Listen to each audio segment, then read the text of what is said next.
लहरिया लूटो है राजा, टूट गइल बा सपना।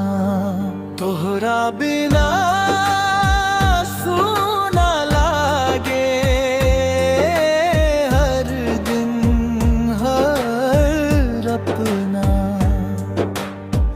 अखियन से बरसे आंसू, दिल रोवे चुपके चुपके। छोड़ के गइल काहे, बतावा ना एक बेर मुड़ के। तोहरे नाम के चूड़ी आजो हाथ में सजे, याद के सावन रोजे भींग जावे मन के कोने। जवन कसम खइले रही सब हवा में उड़ गई। प्यार के छोट की दुनिया पल भर में बिखर गई। लहरिया लूटो है राजा, टूट गइल बा सपना। तोहरा बिना सूना लागे हर दिन हर अपना।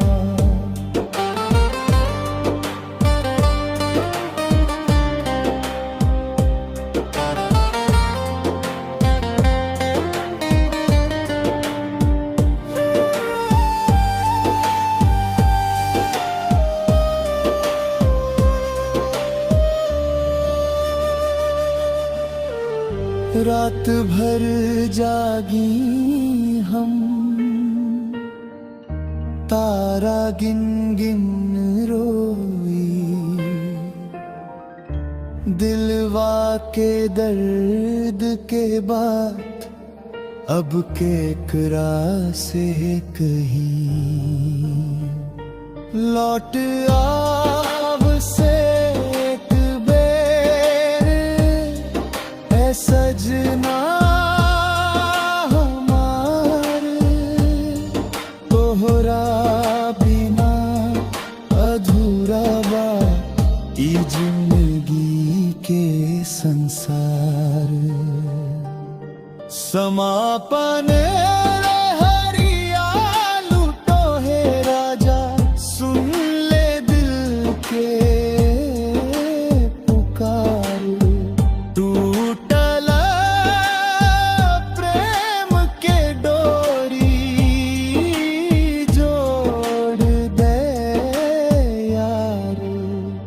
अखियन के पानी कहेला अब ही बारा इंतजार। लहरिया लूटो है राजा, लौट आव से प्यार।